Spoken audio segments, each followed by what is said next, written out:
Du 13 au 15 novembre, Kinshasa accueille la 10e édition du Makutano.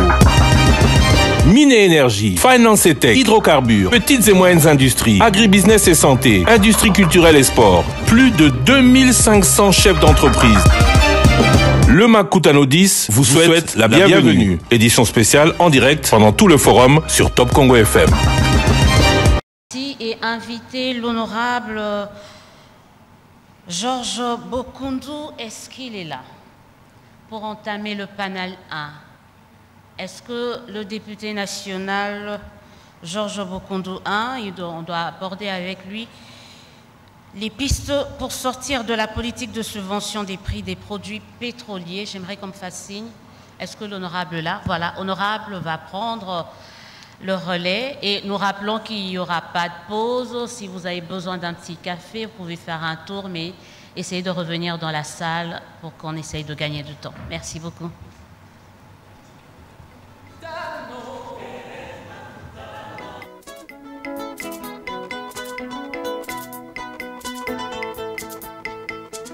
En tout cas, tous les intervenants, M. Emmanuel, Dr Omar, on peut les applaudir, s'il vous plaît. Merci à vous et honorable à vous. Merci, madame. Je m'appelle l'honorable Georges Bokundu. Je suis député national.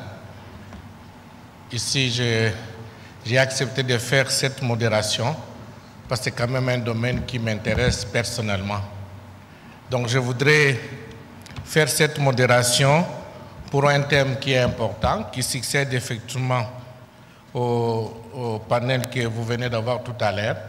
Donc notre panel a comme intitulé « Stratégie pour sortir de la politique de subvention des prix des produits pétroliers ».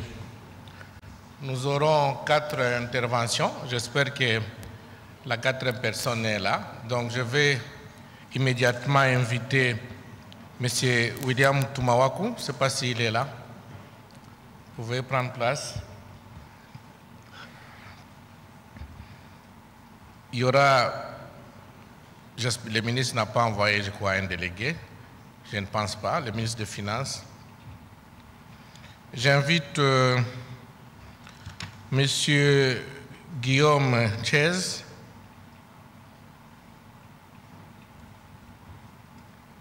Et puis M. Alexandre Alvarez.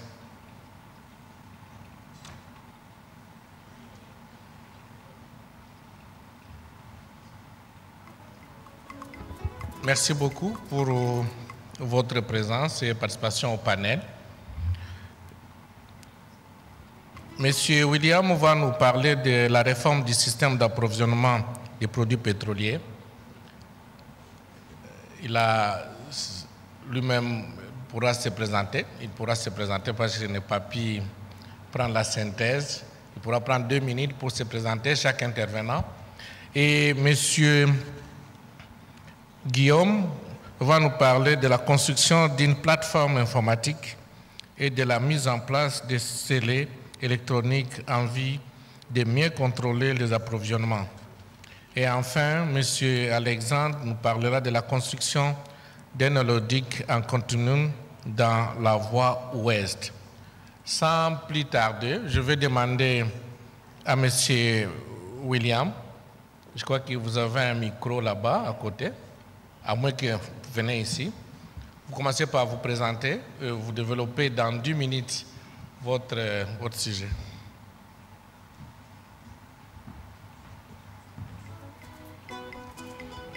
Bonjour à tout le monde. Excellences, mesdames et messieurs. Je fais rapide. William Tumawaku, je suis actuellement le directeur de cabinet du ministre Sakomi Molendo. Je suis un habitué du secteur pour avoir travaillé essentiellement dans le secteur aval, maillon, distribution et après dans le bunkering. Je vais directement commencer mon propos. Je tiens d'abord à rectifier qu'il ne s'agit pas d'une réforme qui est déjà faite.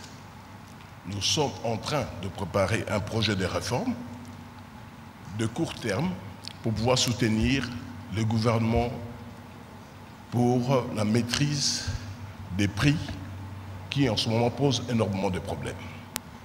Donc c'est une mesure de court terme, réformateur dans l'âme des ministres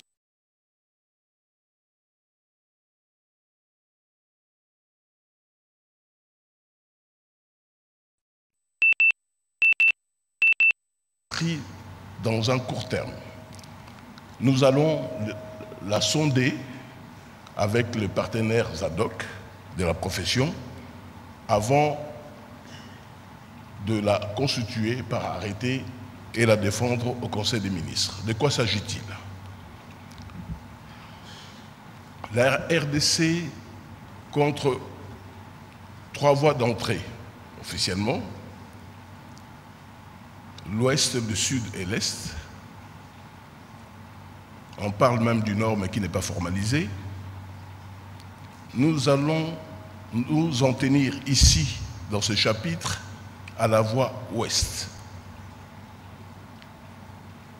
Par rapport à cette voie Ouest, nous essayons d'apporter une réforme qui va toucher ce qu'on appelle les importations en droiture. Pour ceux, bien entendu, qui ne sont pas du domaine, les importations en droiture sont celles qui vont directement jusqu'au port pétrolier situé à Matadi, contrairement à celles qui arrivent en eau profonde jusqu'à la bouée 16 à Banana. Bien entendu, les quantités qui y parviennent sont de moindre volume pour des raisons de tirant d'eau. Je vais gagner du temps.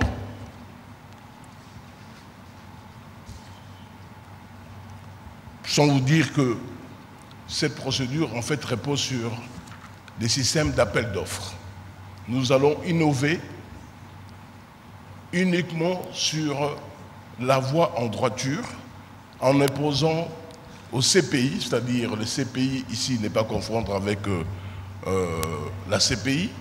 Ici, c'est le comité de pétroliers importateurs pour pouvoir adapter sa structure en créant une cellule ad hoc devant gérer ces appels d'offres.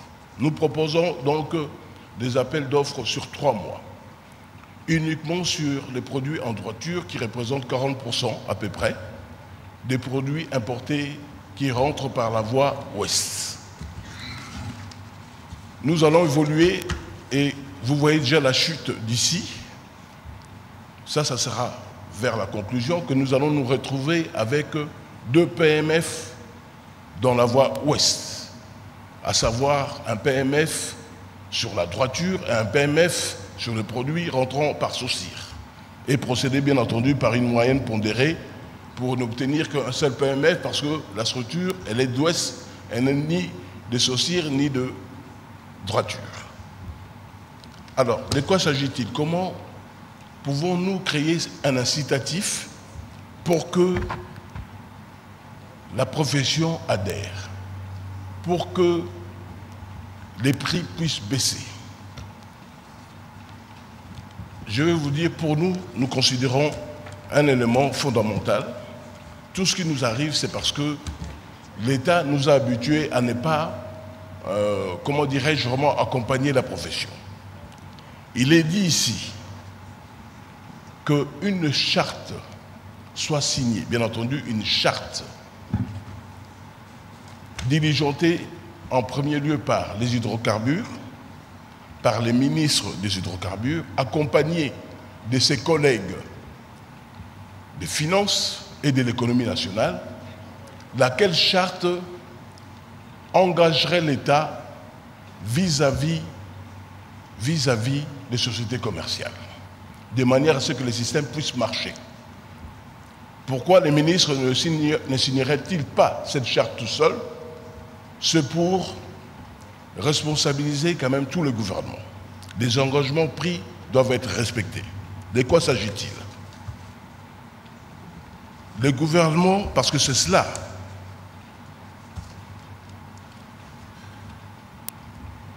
la clé de voûte du succès de ces systèmes que je vous propose. Le gouvernement donc s'engagerait par ces systèmes à assurer à ce que les paiements des factures fournisseurs aillent décrescendo.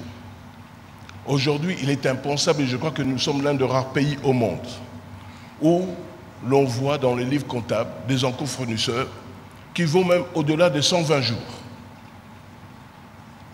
Vous pouvez imaginer les conséquences que cela peut créer au niveau des économiques de ceux qui amènent les produits. Ça impacte négativement parce qu'ils doivent incorporer ça. On appelle ça du risque de paiement, des immobilisations financières. Ils doivent les incorporer parce que ce ne sont pas des philanthropes, c'est normal, ils font des affaires. Immobiliser de l'argent à 120 jours, à une année, ça a un coût. Et le ministre dit, on va régler ça en prenant le taureau par les cornes. Il va agir avec ses deux collègues par autorité. Ici, nous sommes en train de dire que cette réforme est en train de venir par autorité parce que l'État compte jouer son rôle. Le gouvernement s'engagerait pour que cela marche à soutenir, parce que les systèmes marchent comment?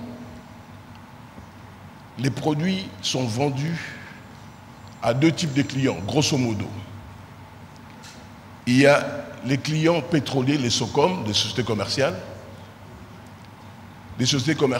qui émargent du GPDPP. C'est un groupement de ce qu'on appelle ici majors, les majors congolais, dans le domaine de la distribution, qui sont au nombre de 4.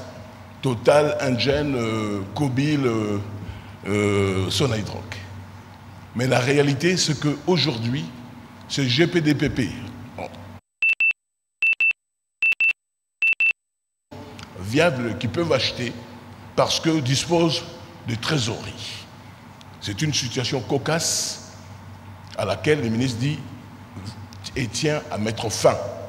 Alors, il dit ceci, les GPDPP, pour qu'ils fonctionnent à 4, comme ça l'était d'antan, le gouvernement va s'engager à porter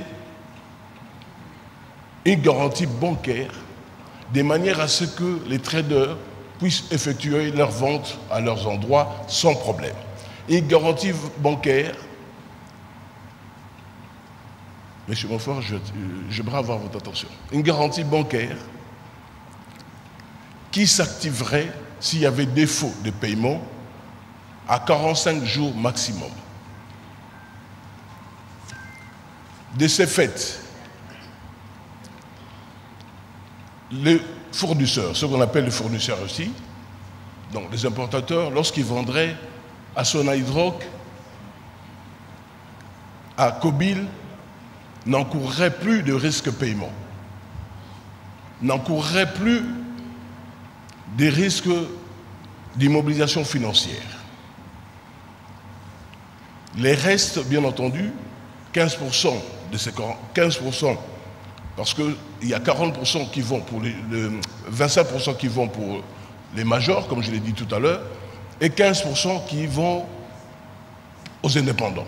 Les indépendants, ils vont fonctionner comme ils le font à l'heure actuelle, en payant au comptant. Parce que, à moins qu'ils ne disposent de crédit bancaire. Donc ça va fonctionner sans changer. Donc il n'y a pas de problème de délai ni de risque majeur puisque c'est des systèmes actuels qui va se prolonger.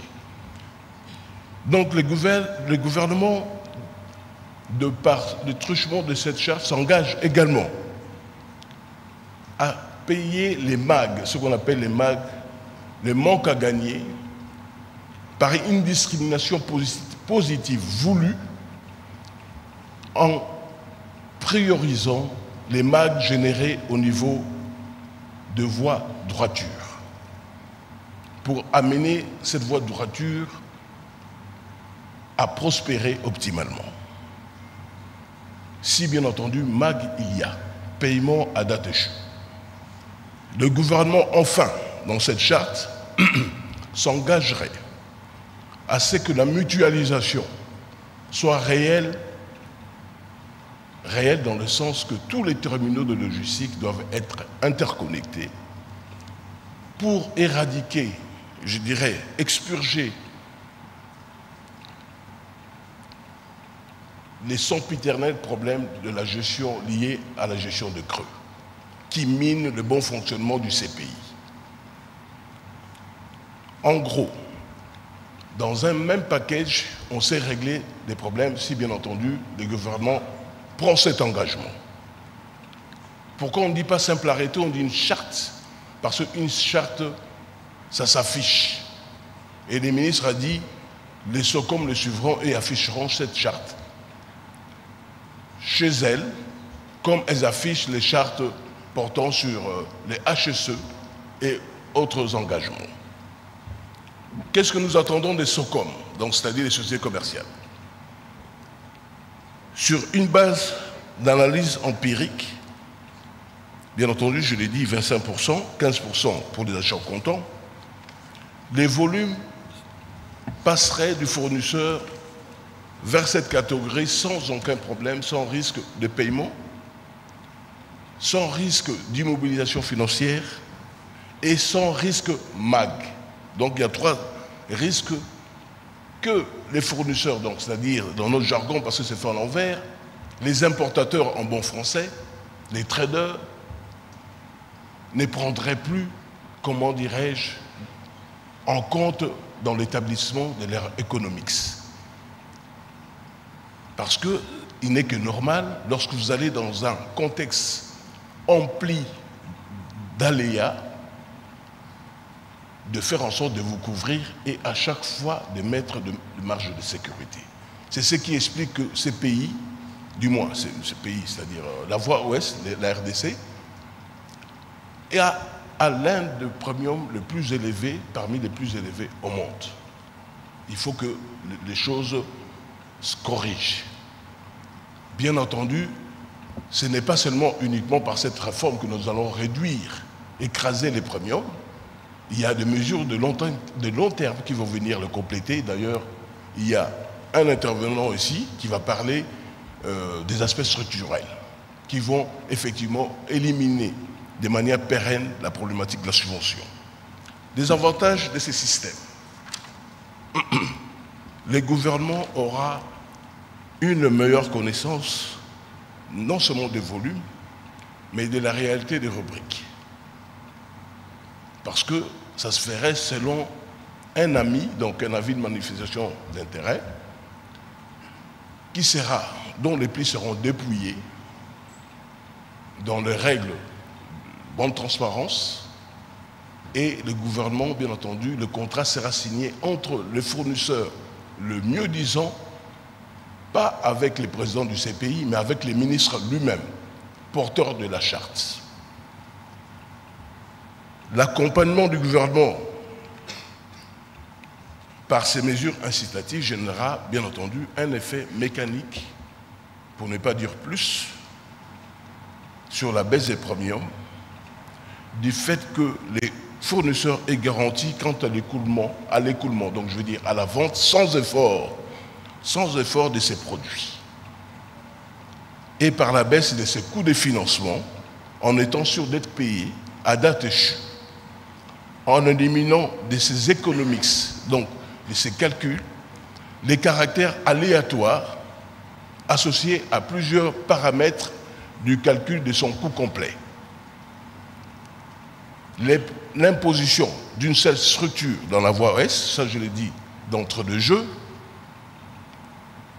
impose qu'il y ait une moyenne pondérée entre les PMF droiture et les PMF saucire, banana. Ce n'est pas une présomption. Nous avons fait des simulations et l'analyse des sensibilités nous montre que malgré un inconvénient en fret plus réduit, donc plus cher, la procédure droiture entraîne des PMF qui sont inférieurs à ceux, et pas de moindre, à ceux du grand large. De ces faits, je vous donne un exemple. Les PMF au grand large est à 1000. Quand je dis 1000 $ la tonne. À la droiture, on est à 800. La moyenne pondérée sera de 900. Si la moyenne pondérée de 900, ça veut dire celui qui est à droiture ne connaît jamais de MAG, parce qu'il n'a pas de Mali, puisque lui, il a 100. L'écart type est amené à la hausse à cause du grand large. Donc quand le ministre, malgré cela, s'engage par une politique discriminatoire voulue, en disant qu'il prioriserait les paiements de MAG droiture, en fait, en réalité, il n'y en aura pas. Bien entendu, après, nous pourrons affiner en faisant en sorte que les écarts types, parce qu'il y a des mauvais acheteurs. Je vous ai donné un exemple à 1000, mais il y a des mauvais qui peuvent venir vous faire monter la moyenne pondérée parce qu'il a mal acheté à 1500. Nous affinerons. Et c'est là, comme je vous l'ai dit, d'entame, des ministres réformateurs dans l'âme, là j'ai fait des vers, nous enjoint d'arriver jusqu'au bout de ces procédures et nous allons sonder la profession. Je vous remercie. Merci beaucoup, M. William. Je pense que ce sont de très bonnes initiatives. Peut-être il faut veiller sur les risques et avec l'espoir que le gouvernement ne va pas aussi faillir sur certains points lorsqu'il y a des problèmes financiers et consorts. Parce qu'avec le pétrole, il ne faut pas qu'on tombe encore dans des problèmes que nous avons connus avec les ruptures. Et ce genre de trucs, il faut toujours avoir des négociations directes avec les importateurs pour nous garantir, leur donner aussi confiance. Je vais immédiatement appeler le deuxième intervenant, M. Guillaume. Vous avez 10 minutes.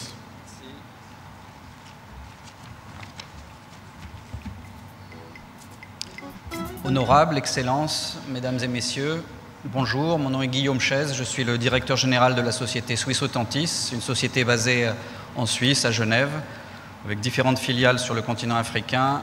Nous sommes une société informatique qui digitalisons les processus administratifs, en particulier en matière de gouvernance.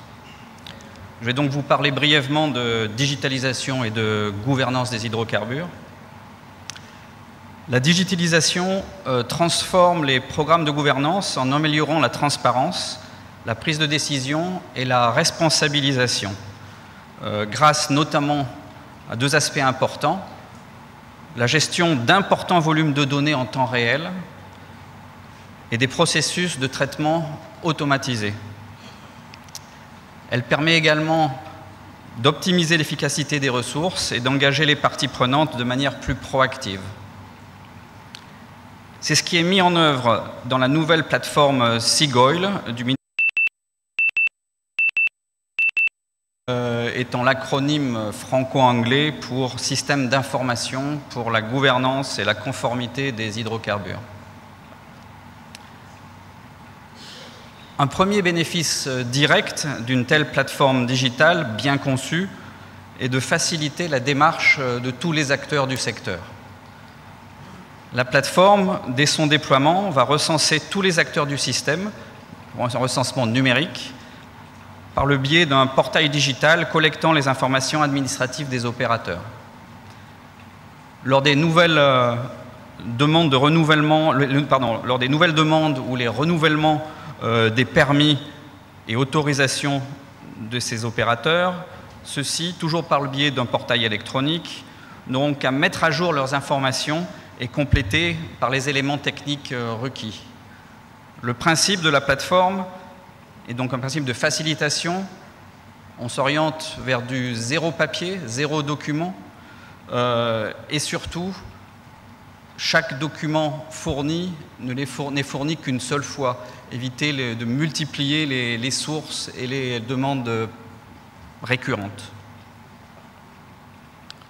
Au-delà du volet administratif, Seagoil s'intéresse à la traçabilité des flux. Et pour cela, nous allons faire appel à deux technologies complémentaires, les scellés électroniques et ce qu'on appelle le business intelligence. Concernant la traçabilité des flux de produits pétroliers, Seagoil intègre, gère et croise des sources de données différentes. Tout d'abord, les données liées au tracking des camions-citernes et des scellés électroniques de leur contenu. Il s'agit d'un véritable système de suivi électronique des cargaisons. Vous l'avez compris, c'est un outil puissant de lutte contre la contrebande. Le principe, en quelques mots, c'est que tout chargement routier d'un produit pétrolier à son point de départ, prenons par exemple Dar es Salaam, le camion se voit apposer des scellés électroniques et le chargement à l'intérieur du scellé de différentes données liées à cette cargaison. Une plateforme de monitoring va dès lors suivre l'intégralité de l'historique de ce trajet, de son point de départ à son point d'arrivée, en enregistrant toute éventuelle, entre guillemets, perturbation, et bien sûr en permettant quand même, dans des conditions très précises et balisées, des ouvertures, par exemple pour l'adjonction de marqueurs moléculaires, des contrôles des douanes, etc. J'ai parlé d'intégrer, de gérer et de croiser des données de sources différentes. Je viens de mentionner une. Les autres données sont issues notamment des systèmes d'information des entreprises du secteur. La plateforme Seagoil a pour vocation d'être interfacée avec les systèmes informatiques des opérateurs pétroliers, que ce soit les SCADA, ERP ou autres, qui seront donc interfacés et assurant une remontée d'informations et notamment des niveaux de stock.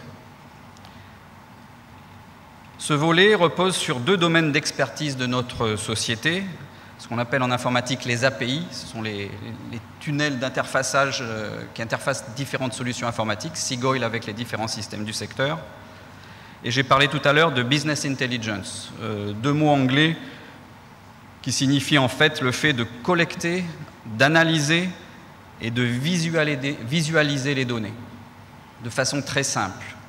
L'idée étant que les autorités qui opèrent à 100% ce système, les services du ministère en premier lieu, puissent disposer d'indicateurs précis et d'aller dans le détail de chacun des dossiers et des anomalies constatées. Le point ultime sera d'obtenir en temps réel une cartographie des volumes disponibles, quels qu'ils soient, en tout point du pays.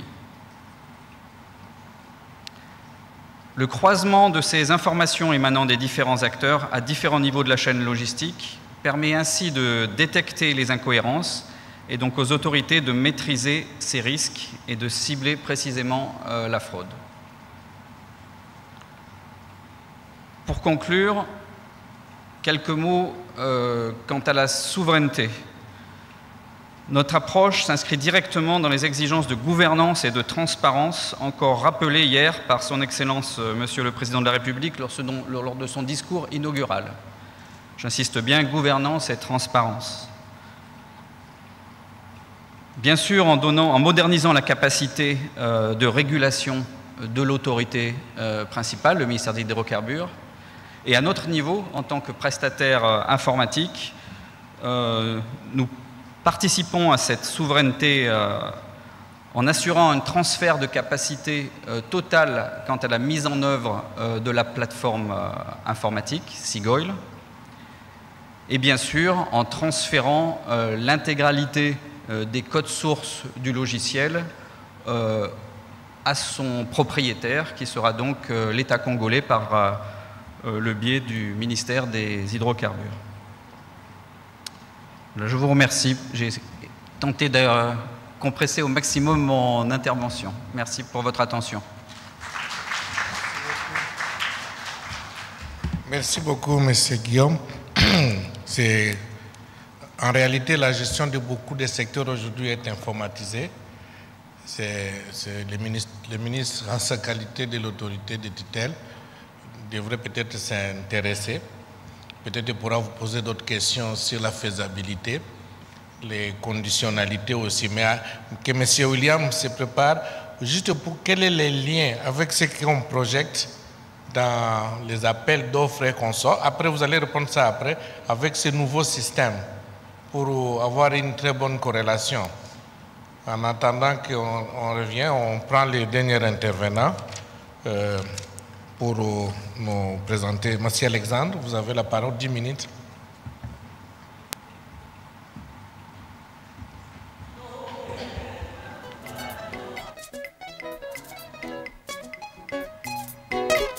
Monsieur le ministre des Hydrocarbures, Mesdames, Messieurs, bonjour, merci de m'avoir parmi vous aujourd'hui. Je suis Alexandre Alvarez du groupe de trading Trafigura, responsable pour le trading de produits pétroliers pour la région d'Afrique centrale. J'aimerais aujourd'hui explorer avec vous comment un pipeline améliorerait la logistique, créerait une diminution des coûts et augmenterait la compétitivité des importations pétrolières sur le corridor ouest. Je sais que nous sommes contraints par le temps, mais pétroliers que vous utilisez au quotidien ici à Kinshasa.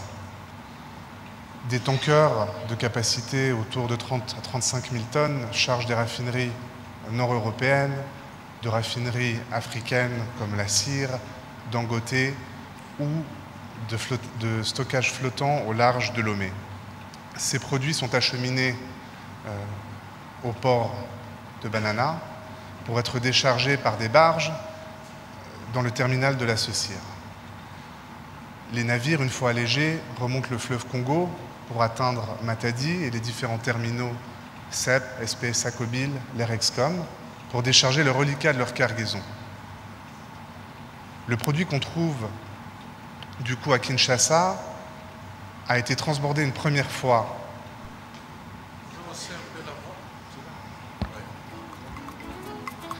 Donc le produit que l'on trouve à Kinshasa a été transbordé une première fois dans les bacs de la Saucire, puis une seconde fois pour qu'il remonte le fleuve Congo vers Matadi et les terminaux. De Matadi, par pipeline, il rejoint les terminaux de CEP à Kinshasa. Cette analyse démontre certaines inefficiences dans ce processus, qui aujourd'hui n'est plus adapté à la démographie de la ville de Kinshasa et de l'industrie qui a été développée. Tout d'abord, les transbordements induisent des pertes de produits. Sur un produit de telle valeur que le gasoil ou la gasoline, ça représente des millions de pertes par année. On parle également d'environnement. Les remontées de barges présentent un risque important de défaillance, d'accidents, d'incidents, et la pollution environnementale qui serait créée affecterait négativement les populations qui vivent le long du fleuve et qui en dépendent.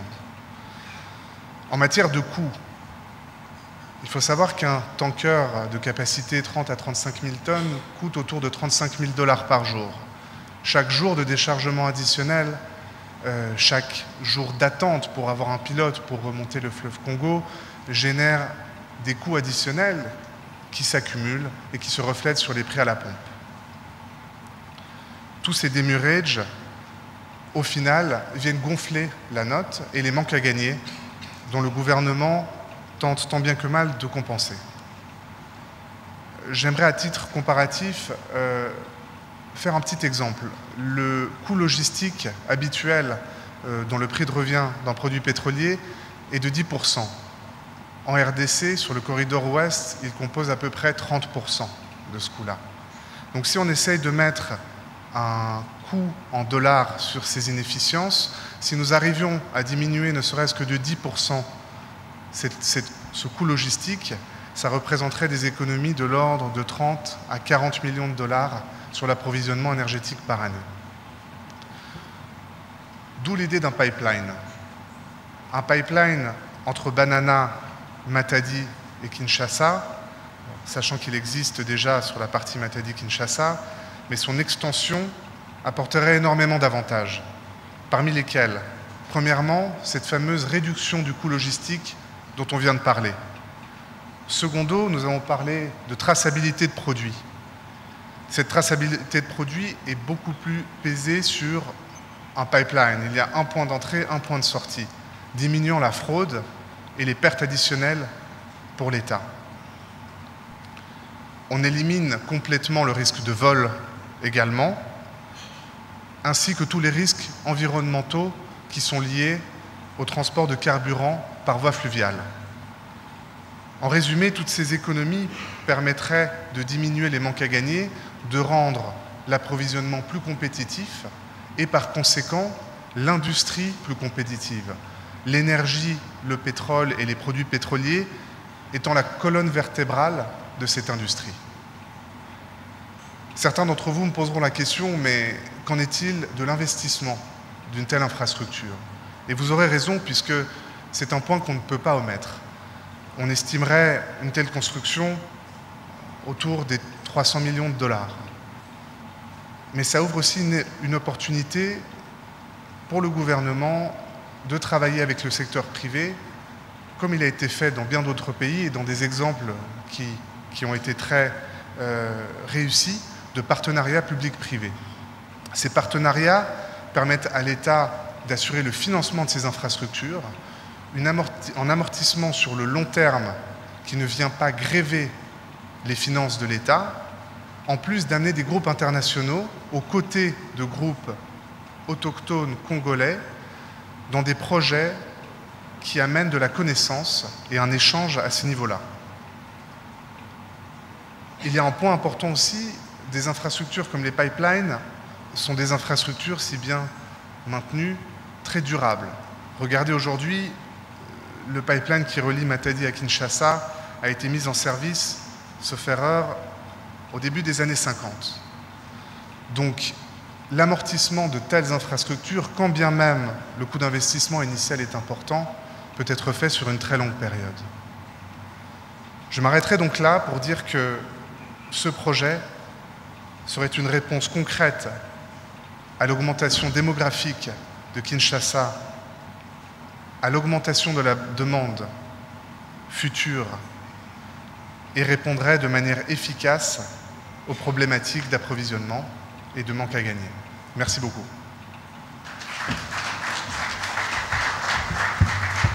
Merci beaucoup, M. Alexandre. C'est une très bonne initiative. J'espère que le gouvernement pourra bien s'engager. Et peut-être on pourrait parler des contraintes. Est-ce qu'il y a des contraintes? Ça pourra résoudre beaucoup de problèmes. Est-ce que c'est un contrainte technique ou financier qui pourrait nous dire après? Comme on n'a pas assez de temps, on est en train de chercher à récupérer un peu le temps que nous avons perdu. Monsieur William, vous pouvez répondre, lui aussi pourra, de vice-versa, les aspects qu'il propose en corrélation avec le système informatique. Ça va marcher où il y a beaucoup de défis?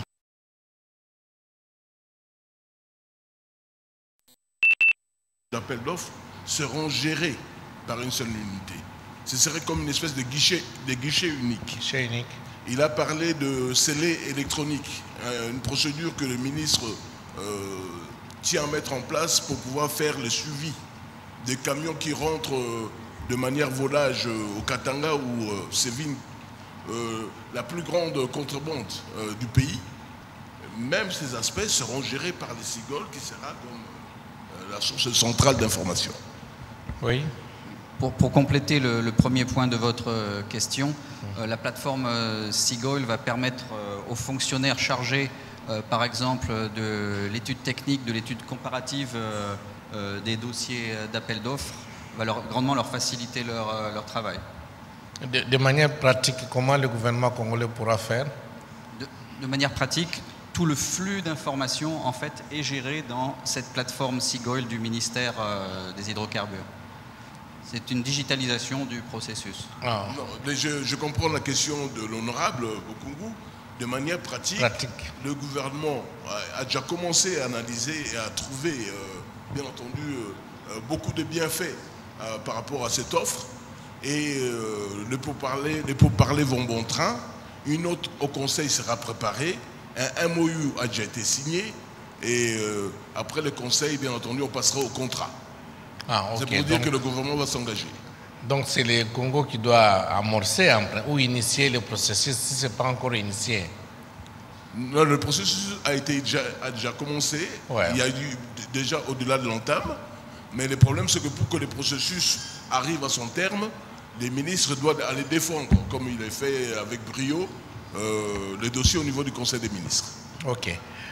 Merci beaucoup. On me signale que nous n'avons plus assez de temps et que lorsqu'on prend les déjeuners, vous pourrez continuer à interagir, à moins que la modératrice principale puisse nous... La discussion va continuer avec la conversation. Ok, ça va. En tout cas, on remercie les panélistes, puisqu'on parlait déjà des blocs pétroliers. On va continuer la discussion. Cette fois-ci, c'est avec... on peut les applaudir quand même, s'il vous plaît. Merci à vous. Merci.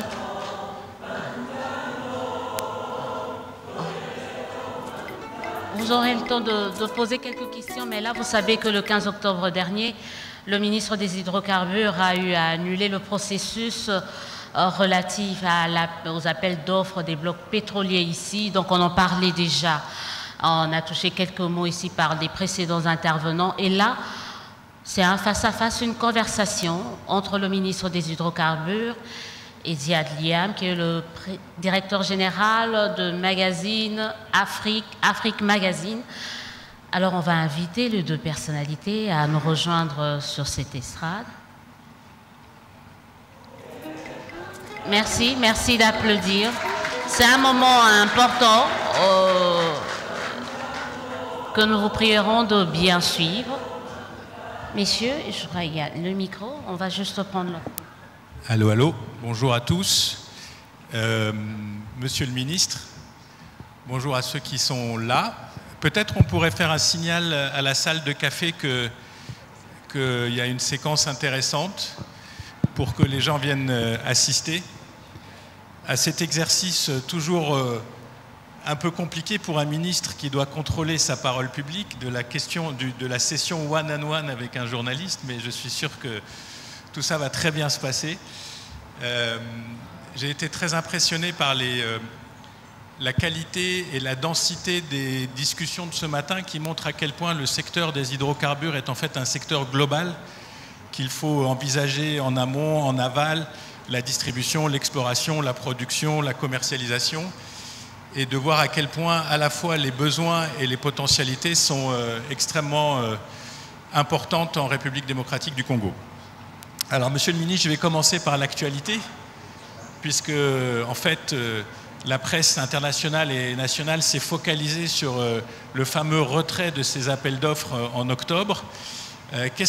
Comment vous interprétez ce retrait et quelles conséquences vous en tirez pour les plans d'avenir? Merci, Ziad, pour la question qui, effectivement, a défrayé la chronique. Donc, il vous souviendra qu'en 2022, le gouvernement de la République avait décidé de valoriser ces blocs pétroliers et gaziers et avait donc lancé un processus d'appel d'offres sur 27 blocs pétroliers et 3 blocs gaziers. Et à l'avènement du gouvernement de son Excellence Madame Judith Suminwa, donc, il m'a été demandé de procéder donc à une évaluation de cet appel d'offres et de voir dans quelle mesure on pouvait relancer un nouveau processus. Donc, après l'évaluation qui a consisté en fait à faire le tour des majors, des juniors et des opérateurs pétroliers pour leur dire qu'est-ce qui s'est passé. Pourquoi cette infructuosité? Les réserves sont estimées à près de 22 milliards de barils. Ce qui est vrai, c'est que la manne financière qui existait il y a une dizaine d'années pour l'exploration n'est plus la même du fait de la transition énergétique et tout ça. Mais néanmoins, le potentiel de la RDC reste énorme. De ces débats avec mon bâton de pèlerin, j'ai pu justement recueillir les dysfonctionnements, ou plutôt la sécurité juridique qui manquait à ce processus d'appel d'offres pour les investisseurs, suivi donc d'un problème fiscal qui n'était pas, selon eux, assez attractif. Et enfin, la constitution d'une base de données pétrolière, donc la certification des ressources. Alors, c'est comme ça que le 11 octobre dernier, j'ai fait passer donc au Conseil des ministres la clôture de la première série. J'ai proposé et obtenu l'aval du Conseil des ministres de pouvoir relancer le processus, mais après avoir présenté un nouveau décret qui sera signé par la Première ministre, qui va donc prendre en charge, à partir du dépôt jusqu'à la signature de contrats de partage de production, cession des droits d'hydrocarbures, Conseil des ministres, donc toute la procédure. Et enfin, un régime fiscal des plus attractifs. Donc j'ai donc contacté l'APO, qui est donc l'association des pays africains producteurs de pétrole. J'ai dressé un barème comparatif. Nous avons recruté des grands cabinets qui travaillent sur une proposition de décret taillé sur mesure pour les gros investisseurs, assorti donc d'un régime fiscal des plus attractifs. En même temps, nous avons recueilli toutes les données sismiques qui existaient. On a repris contact avec Tuloy et tant d'autres pour faire un reprocessing. Ça veut dire une nouvelle interprétation des données sismiques, une espèce de 3D virtuel qui va donc confirmer les ressources, les réserves. L'idée ici est de relancer le processus d'appel d'offres sous des blocs prolifiques, porteurs, avérés, comme les blocs 1 et 2, pour ne pas les citer, qui se trouvent donc au Graben-Albertine. Et l'on sait que l'Ouganda a fait une trentaine de forages qui ont donné un taux exceptionnel de réussite de 85%, qui ont certifié leurs ressources à 3,5 milliards de barils. Or, nous partageons le même bassin, et le bassin donc est asymétrique, donc il est plus profond du côté de la RDC.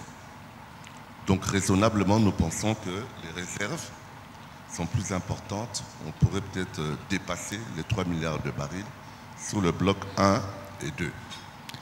Ensuite, comme vous le savez, il y a un pipeline qui est en train d'être construit de l'autre côté. Donc, ce serait donc encore plus attractif si on obtenait un raccordement. C'est comme ça que j'ai introduit au Conseil des ministres, très rapidement, la ratification d'une convention qui existe entre la RDC et l'Ouganda sur la gestion des gisements d'hydrocarbures communs. Cette ratification devrait nous donner un droit d'entrée automatique donc au futur pipe. Juste une question, et je sais que la salle est tout à fait au courant, mais il y avait quand même un conflit sur ces blocs, fameux blocs 1 et 2 au lac Albert, avec une société Ventora qui était présente, avec un exploitant à qui on a demandé de partir, qui a eu des problèmes judiciaires ailleurs dans le monde, et pas dans le plus petit pays du monde. J'ai cru comprendre qu'on était sur un processus où on a avancé notablement sur les questions d'indemnisation et la récupération de ces blocs 1 et 2 par les autorités. Oui, là aussi je peux vous confirmer qu'en concertation avec l'administration américaine, donc on parle du groupe Ventora, de l'homme d'affaires israélien que vous connaissez, et je peux ici confirmer au nom du gouvernement congolais que le processus touche à sa fin. D'ici quelques semaines, le groupe Ventora sera totalement désintéressé de tous les actifs congolais. Donc, c'est une affaire de semaine. Donc, les blocs 1 et 2 sont assainis et totalement récupérés par la République démocratique du Congo. C'est une information extrêmement importante dans le cadre d'un nouvel appel d'offres.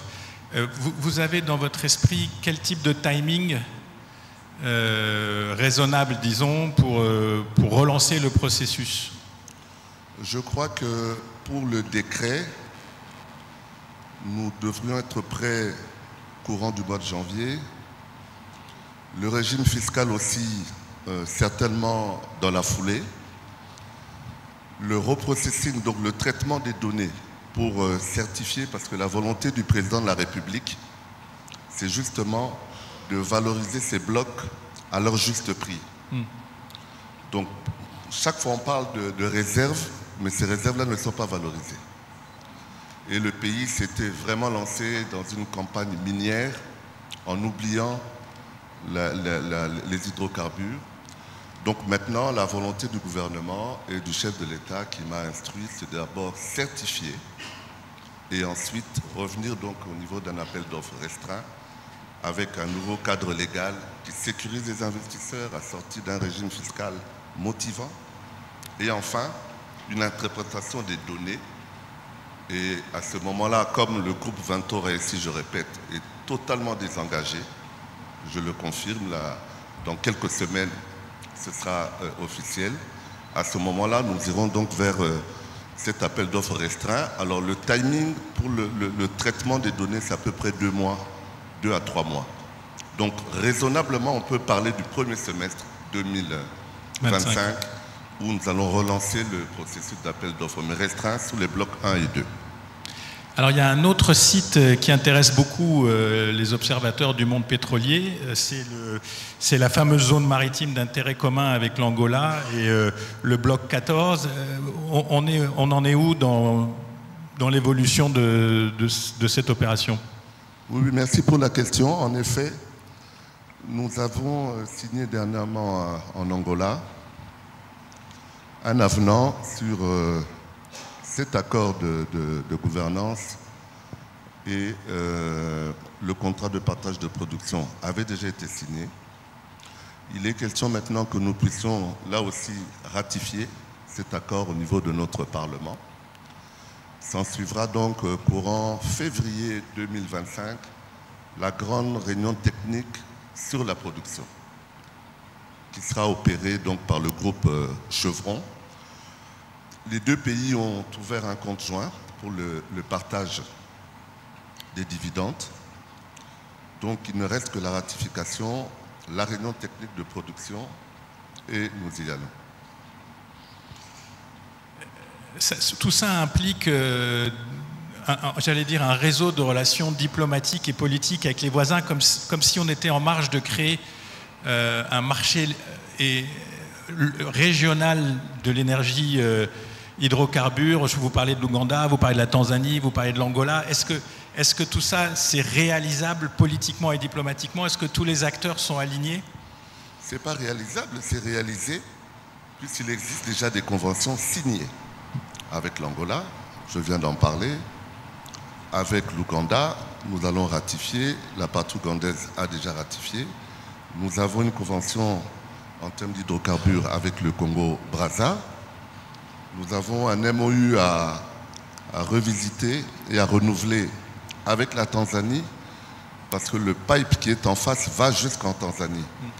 Donc il serait judicieux dans la prochaine poursuite de l'appel d'offres concernant les blocs Tanganyika que nous puissions signer avec la Tanzanie pour être raccordés de ce côté-là. Donc effectivement, nous cherchons un partenariat stratégique avec tous les pays voisins, notamment l'Angola, qui est le deuxième producteur, avec plus d'1 million de barils jour, qui vraiment est un exemple pour nous. Donc, quoi que de plus normal que nous renforcions notre coopération. Alors, je m'adresse à vous en tant que ministre, mais aussi responsable politique. Quand on lit la presse internationale en particulier, il y a 2 dossiers qui sortent sur le dossier hydrocarbures. C'est le dossier environnement et préservation de l'environnement Et le deuxième dossier, c'est le dossier gestion publique de la manne éventuelle qu'apporterait la mise en exploitation d'un vrai potentiel hydrocarbure. Alors sur l'environnement, je sais que c'est compliqué, mais comment le ministre des hydrocarbures gère à la fois la partie production et en même temps la question de la protection des sites, en particulier dans les proximités de forêts classées, etc. Est-ce que ça a évolué, cette discussion ? Oui, je vous disais que nous sommes en train d'améliorer le cadre légal et on ne peut pas améliorer sans la traçabilité qui va donc de pair avec la sécurité juridique des investisseurs. Le Congo aujourd'hui, et à chaque fois que je parle avec le président de la République, il faut que la population puisse jouir des délices de son pétrole. Donc nous voulons donc de la transparence, c'est pour ça que nous insistons justement sur le reprocessing des données pour avoir la certification des données sismiques qui consacrent les vraies réserves pour justement vendre ces blocs au juste prix et que la population puisse donc en bénéficier. Alors pour conclure, on est quand même dans un pays assez extraordinaire qui est au debout de la transition énergétique et du développement durable, c'est-à-dire on a un potentiel de ressources carbone, et que ce soit le pétrole, le gaz, et en même temps on a un potentiel qui est déjà exploité d'ailleurs de ressources qui sont essentielles à la transition énergétique, je pense en particulier aux minéraux rares, etc. Et en même temps on a un potentiel vert, la forêt. Comment on arrive à concilier ces trois pôles? Est-ce que c'est ça qui fait que la République démocratique du Congo est au centre des enjeux du siècle presque? Tout à fait. Il y a un travail important qui est en train de se faire entre le ministère de l'Environnement et le ministère des Hydrocarbures quant à ça. Et je crois que la priorité, certes, ce sera quand même le Conseil des ministres à qui on fera des propositions très claires sur la nouvelle stratégie en matière environnementale et des hydrocarbures. Donc ça, il faut patienter un peu. Nous avons nous-mêmes nos processus. Il faut que le gouvernement lève les options et on pourra alors communiquer là-dessus. Je vous remercie beaucoup d'avoir joué le jeu du one-on-one. Pour ceux qui suivent les dossiers, il y avait quand même une ou deux annonces qui méritent d'être retenues. Donc je vous laisserai discuter avec le ministre et les services du ministre. Et je vous remercie de votre patience pour ceux qui sont restés. Et je redonne la parole à notre MC qui vous donne la suite du programme. Merci beaucoup Ziad pour cette conversation avec le ministre. On a eu droit à 2 scoops, à mon avis, par rapport aux appels d'offres ici en République démocratique du Congo, par rapport au bloc 1 et 2, par rapport à la relance. Je crois qu'on a eu de la matière pour ceux qui nous semblent de privilégiés parce qu'on a eu ça, ces 2 premières mains.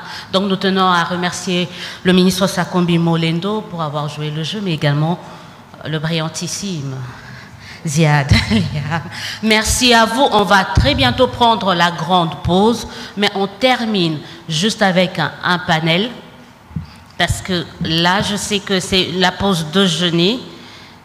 On prend juste une intervention relative, toujours dans la même thématique. Je crois que je vais me retrouver.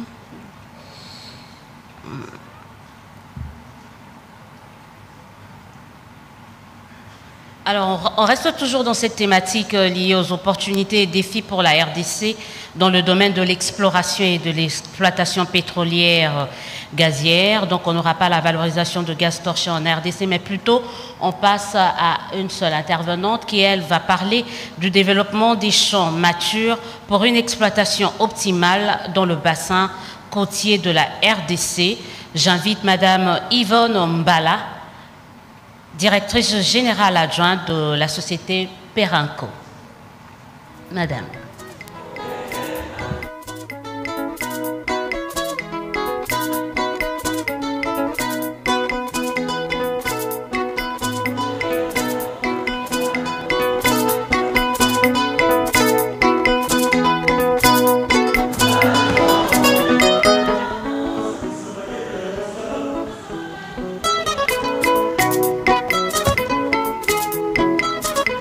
Excellence, Monsieur le ministre, distingués invités.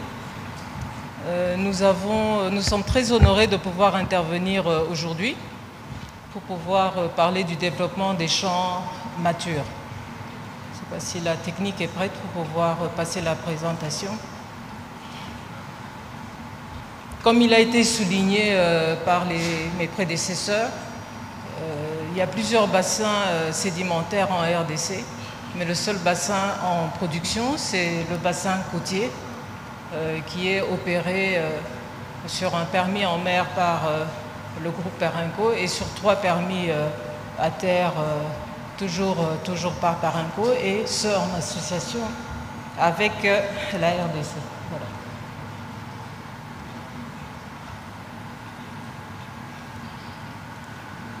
Voilà.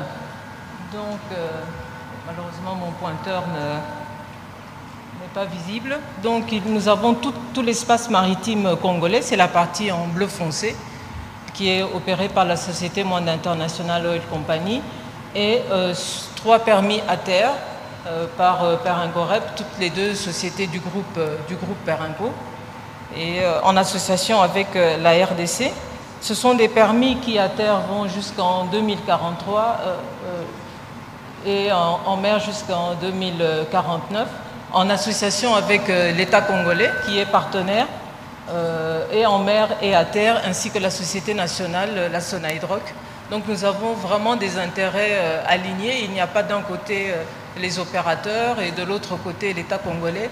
Nous sommes partenaires, les sociétés privées, l'État congolais et la société nationale, avec, oui, merci, avec une production en mer de 12 500 barils jour et à terre 7 500 barils jour, et ce qui fait la particularité de Perenco, c'est de la RDC, c'est le terminal pétrolier qui est le point de stockage et le point de sortie de la production nationale congolaise, qui consacre aussi une indépendance de la RDC. La RDC ne dépend pas des pays voisins ou d'autres opérateurs pour pouvoir exporter son produit. Elle contrôle vraiment le processus de la production, de l'exploitation ainsi que de son exportation. Voilà. Donc une grande variété de sites à terre, en mer, avec 1500 km² de périmètre de production, 5 zones de traitement à terre, 400 puits producteurs. C'est très très important. Nous sommes en train de parler de champs matures. Ce sont des champs, comme nous allons le voir plus tard, qui sont en déclin. Donc la production, l'exploration et la production de nouveaux puits est très très important, puits producteurs. Nous avons une centrale thermique. Nous connaissons, on a parlé tout à l'heure brièvement du déficit en électricité en RDC.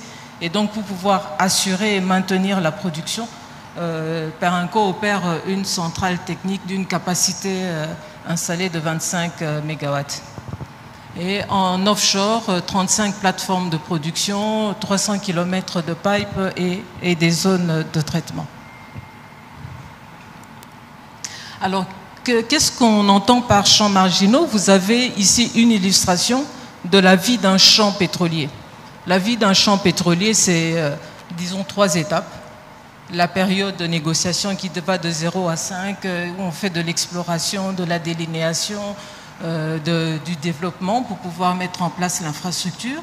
Ensuite commence la production qui est assez maintenue pendant à peu près 10, 15, 20 ans.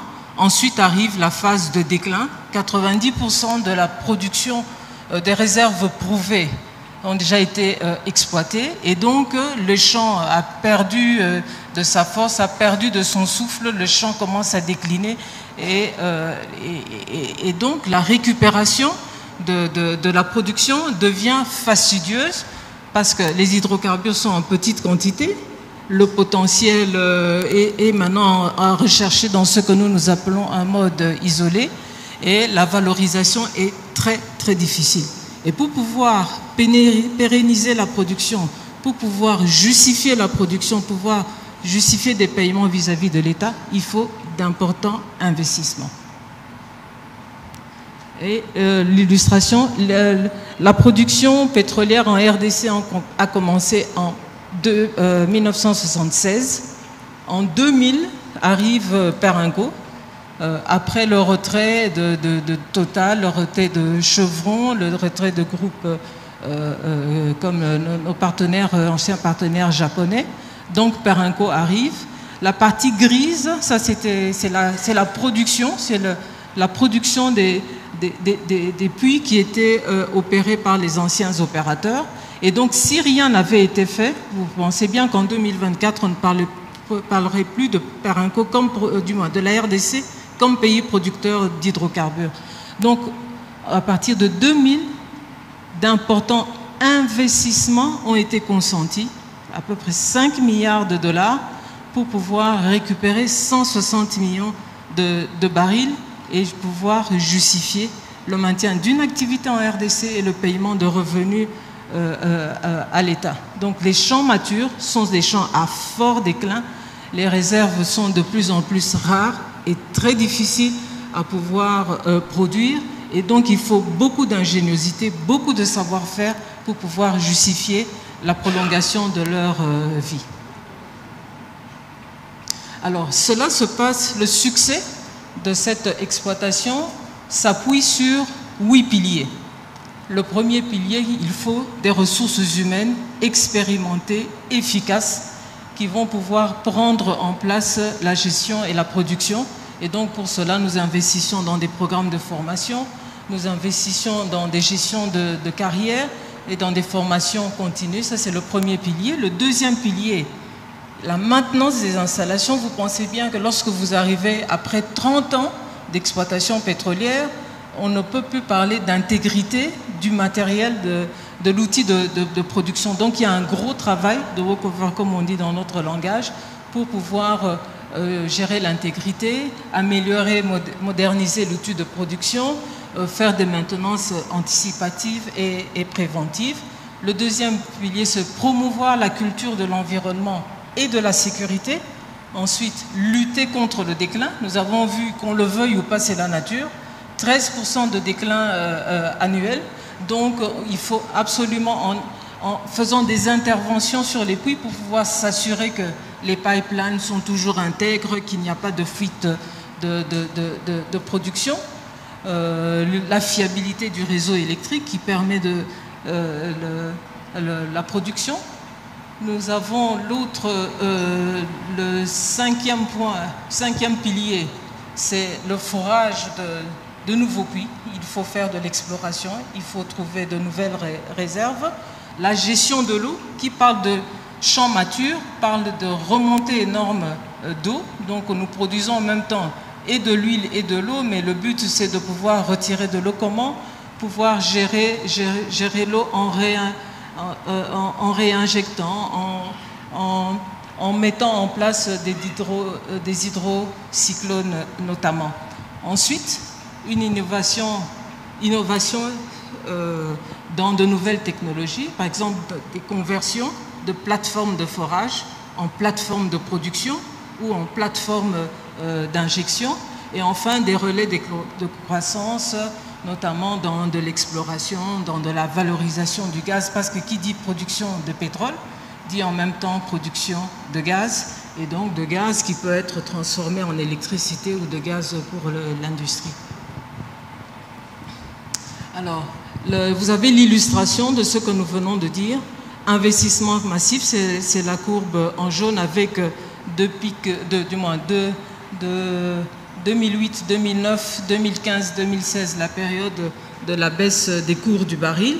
Mais comme vous pouvez le constater, s'il n'y avait pas eu ces deux périodes, les investissements sont croissants. Nous sommes contraints, nous avons l'obligation de pouvoir investir pour pouvoir justifier ces investissements. Ce qui a été fait entre 2000 et 2001, c'est près de 400 puits de pétrole foré. C'est nécessaire pour pouvoir renouveler les réserves et combattre le déclin. Et c'est nécessaire pour pouvoir pérenniser l'exploitation. Voilà. Donc, pour la période 2022-2025, Donc nous avons une grosse campagne de forage, de walkover avec la pose de 4 follolos qui sont des plateformes qui nous permettent de pouvoir intervenir sur des puits en mer, de nouvelles lignes de pipeline pour pouvoir sécuriser l'exploitation et protéger l'environnement, et une nouvelle campagne de forage avec le Moukou, donc 12 puits prévus en 2024-2025 et 2 puits d'exploration en mer. Voilà. Donc la question du gaz, la question de l'empreinte sur la nature est problématique. Maintenant, elle est à l'ère du temps, et le groupe Perenco a ce souci également. Et donc, parmi les projets qui sont en place, c'est notamment la mise en place de capacités de compression pour la future valorisation du gaz, et ainsi la réinjection du gaz à terre dans des réservoirs pour pouvoir le valoriser lorsque les projets qui sont en cours de discussion et d'examen, notamment avec le ministère, vont arriver à leur maturité. Alors, donc, la fiscalité payée, comme je l'ai dit tout à l'heure, c'est 6 milliards de dollars. Certes, ce sont des champs en fin de vie qui ont vu de gros opérateurs partir. Chevron, Total, Shell sont partis. Mais avec de l'ingéniosité, du savoir-faire, des moyens qui sont mis en place, de nouvelles technologies, nous avons permis à l'État de pouvoir engendrer 6 milliards de dollars depuis l'arrivée des Perenco en RDC. Voilà. Et donc pour terminer, nous voudrons rappeler les clés du succès. C'est équipe expérimentée, maintenance des installations, la promotion de l'environnement et de la sécurité, la lutte contre le déclin naturel, le forage de nouveaux puits, la gestion de l'eau industrielle, l'innovation et le relais de croissance. Mais tout cela est possible, comme son Excellence l'a rappelé tout à l'heure, si c'est dans un cadre contractuel qui est respecté par toutes les parties prenantes, et une fiscalité qui est adaptée. Et donc ces champs matures, ces champs que certains pourront penser comme étant des champs perdus, mais ce sont des champs qui peuvent permettre à l'État de pouvoir engranger suffisamment de revenus et répondre aux problématiques de la RDC. Je vous remercie.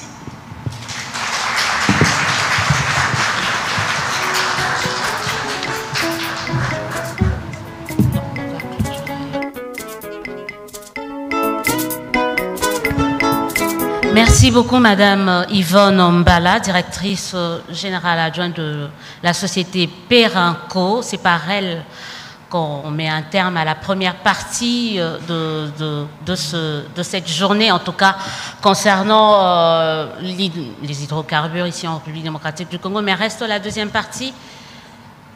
La fin est toujours mieux. Vaut mieux la fin d'une chose que son commencement. Moi, je vous conseille vivement de rester, de ne pas partir. C'est vrai qu'on va prendre la pause déjeuner tout à l'heure, mais je vous dis qu'on a réservé le meilleur pour la fin. Quand on dit le meilleur, on va parler du financement, donc de l'argent. Il n'y a pas mieux, à mon avis, que l'argent. L'argent est toujours bien. Commence le financement en amont, en aval, dans le secteur pétrolier. Mais vous allez également suivre des personnes importantes, des personnes inspirantes qui ont essayé de réussir dans ce domaine. Donc, je vous conseille vivement, juste après la pause déjeuner, de revenir dans la salle pour qu'on puisse poursuivre des discussions. Je vous remercie pour votre attention, je vous remercie pour votre présence et on se retrouve dans une heure, plus ou moins une heure, ici dans la salle. Et bon appétit à vous.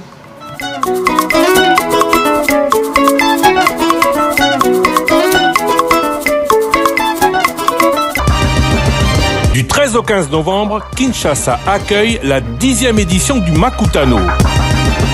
Mine et énergie, finance et tech, hydrocarbures, petites et moyennes industries, agribusiness et santé, industrie culturelle et sport. Plus de 2500 chefs d'entreprise. Le Makutano 10 vous souhaite la bienvenue. Édition spéciale en direct pendant tout le forum sur Top Congo FM.